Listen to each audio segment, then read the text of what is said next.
The following is a presentation of Muddy River Sports.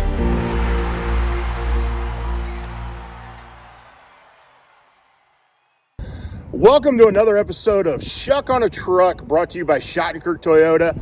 I'm Muddy River Sports editor Matt Schuckman, and I'm spending the day at the Harvard on the Lemoyne. I am in Macomb at Western Illinois University, hanging out with this guy. Schuck, man, it's great to have you here. JD, it's awesome. It's been a long time. It has. JD Gravina, the head women's basketball coach here at WIU.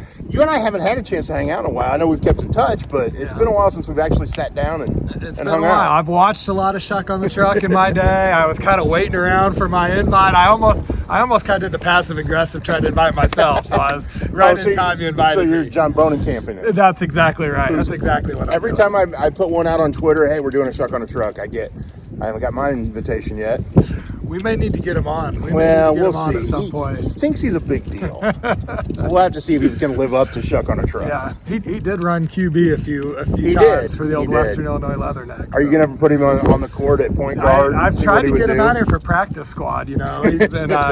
we need his body down in the post a little bit. How are you? Everything good? Everything's good. Family's good. You know, life in Macomb is really nice. I'm enjoying things. Good. Well, you better be enjoying it right now. Seven wins in a row. As we sit down and record this, 7 wins in a row, coming off a victory over Omaha.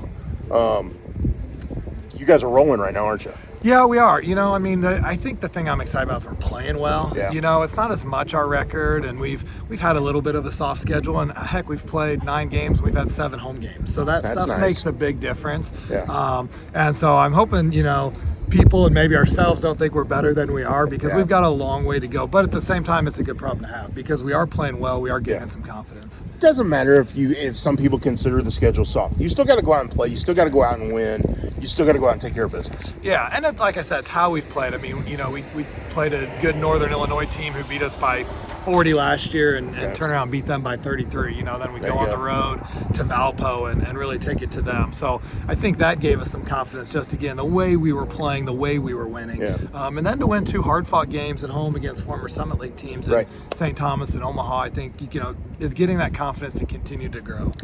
That's got to give your team and your girls confidence as they move into the new conference in the OVC to go, look, we just beat a couple former Summit League teams.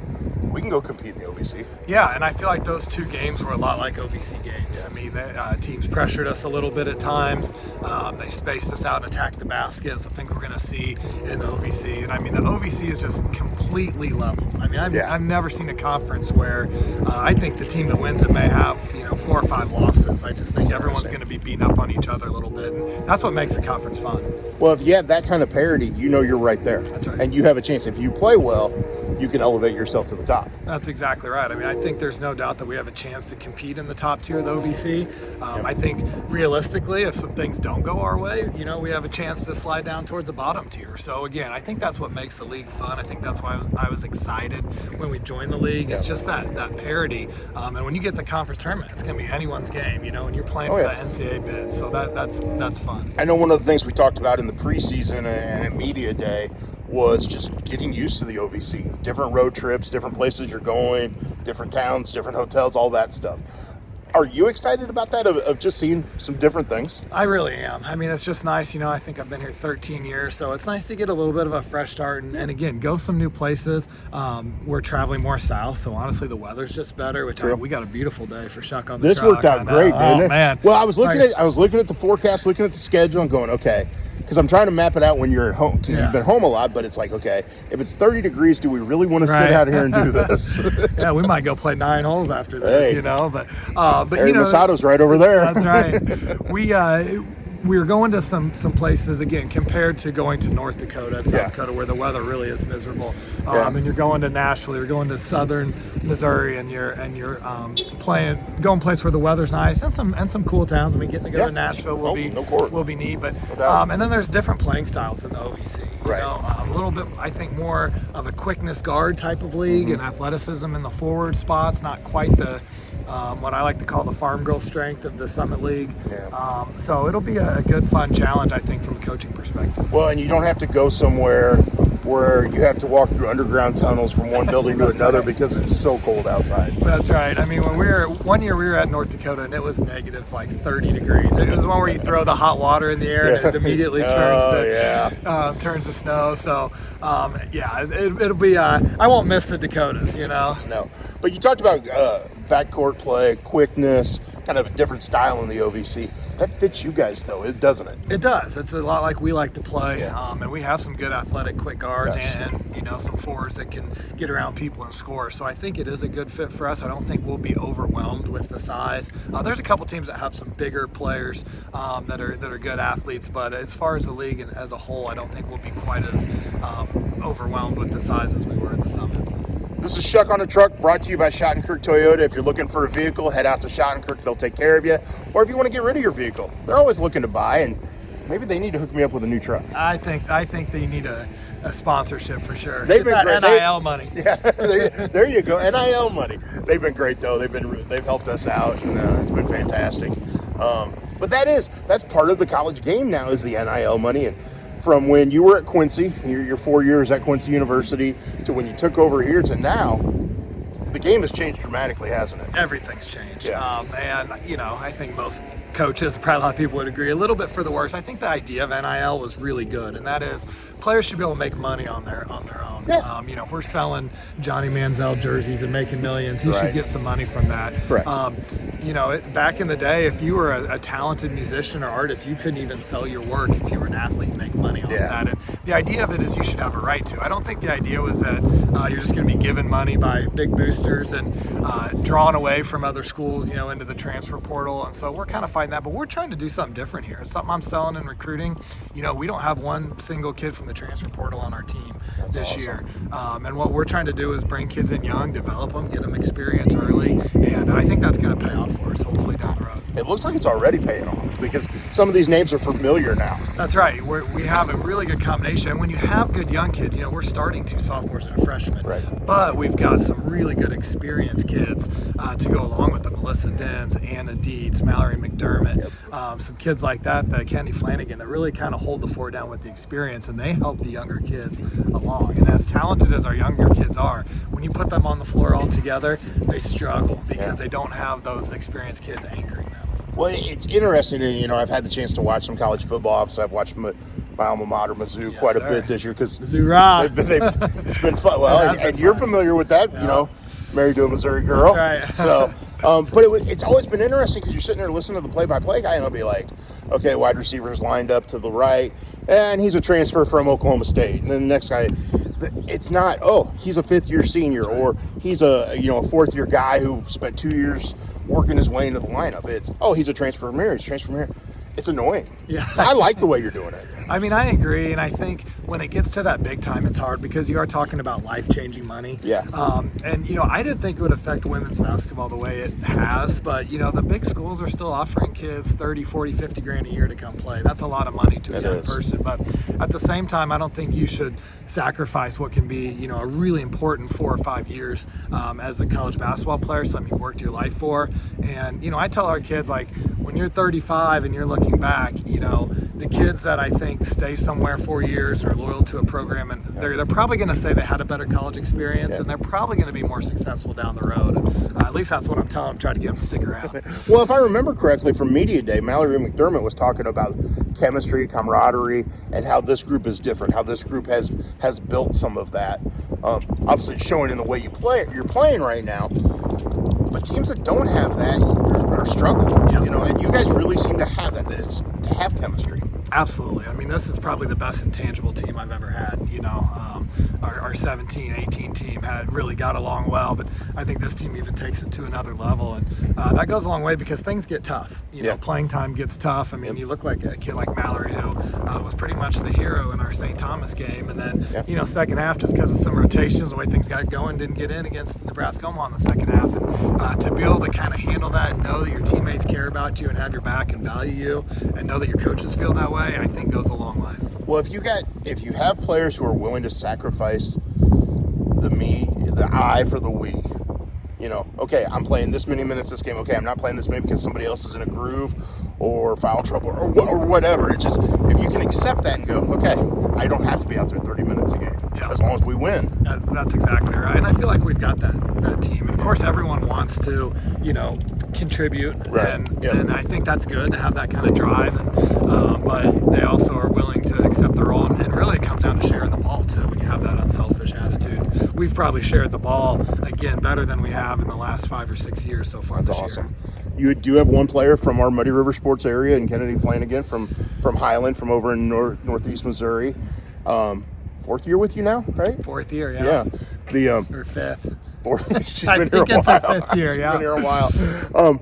But she's developed. She's given you that leadership, that senior drive, hasn't she? Yeah, she's just a phenomenal kid. I mean, she's the kid that everyone on the team, everyone on the coaching staff, really all the community is rooting for, because she just does such a good job with all the little things. And she's a darn good basketball player. I mean, she came in at Northern Illinois and again sparked us and was a huge part of that win. She's going to have her moments. She's always kind of fit into that tweener stage where she's not a post, she's not a guard, and sometimes that hurts her matchups. But when she's on the floor, our offensive movement is a lot better. Our communication is good. All those little things that make a big difference is what Kennedy brings. Again, she's a kid that can really anchor us and really help anchor, especially some of those younger kids. Well, I think it goes back to that, what we just talked about was accepting your role. She's accepted her role. Here's what I'm going to be. Here's how I'm going to help this team.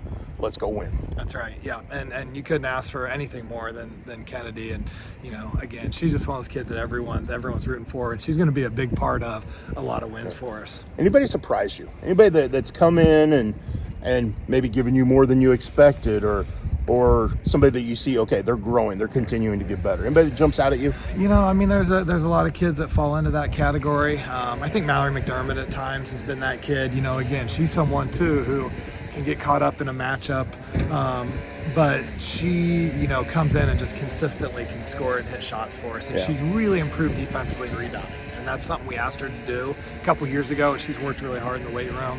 Kaylin Reed, a little freshman from Rochester, Illinois. It's so hard to be a freshman, especially a freshman point guard. Yes. And she's had her normal freshman struggles, and here in about 3 weeks or so, she's going to be a sophomore. Yeah. And she's done a really good job backing up Allie Meadows. And I would say Allie Meadows is one, I was selling her to a lot of people because I knew, despite her freshman year being kind of a challenge, she was going to come in and really be solid for us. And she's been tremendous. I mean, she's someone you may not notice, but she sets the tone on defense. She handles the ball. She makes our team go with her pace. And then, of course, our freshman, Reagan McCowan, I had thought and hoped she'd be pretty good, but maybe how quickly, she has made the transition to being kind of a standout and star player at this level has been impressive, and she's still got a lot of improvement. She's got her feet under her. I think that's the thing that has impressed me with her is, yes, she's coming in as a freshman. Yes, she's extremely talented, but she's found her footing pretty quickly. She has, and she's there's things you don't know about a kid when you recruit them. As much as their high school coach or AU coach will tell you, Greg Logston, who's a good Canton Mo guy. That's right. He was really instrumental in her recruiting, and had said so many good things, but you really don't know until a kid comes how they're going to be as far as coachability and when things don't go well. And that's when I've been really impressed with Reagan. And she had a lot to learn. I mean, every game it's kind of one thing on defense that maybe she struggled with. One of our early games, she missed about 3 or 4 switches by necessity, and I showed her on film. I talked to her about it. I don't know that she's missed one the rest of the year. That's awesome. Now she'll make a different mistake, and we'll work on that one. But she's constantly improving and being really coachable. She's had good shot selection. I know she's a high volume kid because she can make things happen. But her shot selection has been pretty good, and that shows in her offensive efficiency numbers. Well, I know that Missouri Phenom program. You mentioned Greg Logston. I know you've gotten some kids out of that program, and it's funny. Anytime you do or you're in on one of those kids, he shoots me a message. Hey, keep your eye on this one. Keep your eye on this one. But that's a great, you have to build relationships, whether it's high school coaches, AAU coaches, other college coaches, junior college coaches. You have to build relationships so that you know the kind of the kid you're getting. Yeah, absolutely. And I think that's been a big part of our success. We've had a long-standing relationship with the Wisconsin Lakers, to the point that people would laugh and call us Wisconsin Lakers South, and they're one of the best programs in the nation. And same thing with the Missouri Phenom. And I think what I really like about that is when we get multiple players from their programs, what that means is those kids are enjoying their experience, and they're reporting back to their friends in the program, to the coaches, that we treat them the way that we say that we're going to treat them in the recruiting process. So I think it says something about our program that we kind of get those repeat customers from those really good AU programs. This is JD Gravina. I'm Matt Schuckman. This is Schuck on a Truck, brought to you by Schuck Toyota. Okay, we've talked a lot of WIU basketball. We're getting close to that. We're in that holiday spirit now. Anything you do for fun with your team around the holidays to make them enjoy the holidays? Because I know they don't get to go home for the whole holiday break. Right. Well, what's interesting is, and our team is so fun and so close that it's kind of weird. We don't have to do a lot of like the more, corny organized functions, because we just have a great time together when we're traveling, when we're around campus. And the other thing is, I'm a huge believer in time off. So I think for a Division I program, our team probably gets more time off than most. Over Thanksgiving, this is one of our longer breaks. We got 4 or 5 days off over Thanksgiving. Oh, wow. And for Christmas break, I think they get off the 22nd, don't come back till the 27th. So they have 5 days off. So if we were around, we would be doing Thanksgiving meal and probably a white elephant party or something like that. But I think it's important to spend those time with the family, and also I want to spend it with my family because that's a special time of year. Well, with 3 kids, you gotta carve out that time for them, don't you? That's exactly right. Sometimes I try to get away from the kids, over Christmas, but no, they've been enjoying the elf on the shelf coming, and they're excited about Santa. So I bet. Any fun family traditions you guys do? Man, fun family traditions. I don't know. Let's see here. Hey, we just spend a lot of good quality time together. I like to take the kids somewhere over break on kind of a trip. I'm actually taking my son Dominic to his first ever NBA game in December. We're going to go see the Milwaukee Bucks and see Giannis, so he's super pumped about that. Does he have a Giannis jersey? He does have a Giannis jersey, so he wears it proudly. Very nice. We're going over they love to go to the climbing gym over in Peoria, so we like to do a lot of that stuff. I get them out of school because I think it's really cool to skip school every once in a while. Don't tell their teachers. That's okay. They have a doctor's appointment, it's our secret. so yeah, we can edit that out, right? But as far as holiday traditions, we just have a great time, spend a lot of time with family. Are you a Christmas music kind of guy? Hate it. Hate it? Oh! Okay, stop. We're done. This interview's over. Seriously. It's funny. I really have not been a holiday guy. Okay. I kind of was a guy that, a little bit of a Grinch, to be honest with you. A little bit of a bah humbug type of guy. Of course, then I had kids, and now the holidays, everything. it changed it. It's a lot more enjoyable. I love it. I love the magic around it, but I still can't get into the Christmas music. Now, my kids will tell you there's one Christmas song I like, and that's So This Is Christmas. Okay. Who's that by? John, or Paul McCartney, I believe. Yeah. But, I'm not really into Christmas music. I get annoyed when it's on a good radio station, so you can call me the Grinch. Well, that's okay, because as I'm driving here today, I'm flipping the radio dial, and I ran into one station that I thought, this was something, and then it was all Christmas music, and I love Christmas music, but I wasn't in the mood. You weren't vibing with it, yeah. So are the Christmas decorations out? They are. Now, I will say my wife bought like a really beautiful Christmas tree a couple years ago that we put kind of in our main living area, and I really do like that vibe. And another Christmas tradition I kind of like with my wife is her and her family love to watch like those really brutal Hallmark Christmas movies. I mean, like the worst acting in the world. Yes. And her brother actually has a spreadsheet of all the Hallmark Christmas movies and who's in them and what the plot line is, and rates them. Yeah, so we're really into those, and I like to watch them and make fun of them. I get sucked in. I have to admit it, because I'll be flipping channels, and if I have downtime, which is rare this time of year. But if I, next thing I know, it's like, I'll stop on the Hallmark channel or the Lifetime channel. And next thing I know, it's an hour later, and I'm sucked in, and it's like I can't get out of it. And that's right. You got to see what happens at the end. That's right. Even though you know what happens at the end. There's going to be the conflict. Yes. They're going to solve it. But they're going to fall in love. That's right. That's right. It's the same thing every time. It really is. Well, the best Christmas present you can get is more wins. Absolutely, that's correct. Yeah, go into the new year with a lot of momentum. That's right, and it's going to be a really, really big game this weekend at UMKC. They play a good athletic defensive style, so that's going to be a challenge for us. Then we have a little bit of time off, and we're going to have to work to keep really fresh. We only have one game over, a period of 2 or 3 weeks there. Well, good luck, UMKC. Thank you for doing this. Hey, thanks for coming up to good old Macomb. Of course. It's always beautiful in Macomb, isn't it? Always. It's fun driving through. I've seen so many changes to this campus over the years. First time I ever came here, 1990. Wow. My senior year of high school, I had some buddies who were freshmen here. So Yeah, I came you went up to the visit. Wheeler Street block party, didn't you? I did some things here that I was a good boy. We sat at the dorm and just hung out. Okay, all right, good. Yeah. So, but it's just how different this campus is. Yeah. All these years later, and it's neat to see. Yeah, it's such a great community. It I is. mean, it's the type of place. That's why I tell recruits, I go to Hy-Vee or Sports Corner after the game, and people, hey, great game, coach, good win. You should have called the timeout here. They want to give some advice, but it's a great community, and we've got the new Performing Arts Center being built. It's going to be an awesome, really hub for the performing arts in the area. So we love it here. It's a great place for our family. Well, the funny part was I've got friends here in Macomb, quite a few good friends. You got friends everywhere, don't you, Schuck? I do, but so as I'm kind of driving around campus, making sure we had the right spot here to do this, I get a message.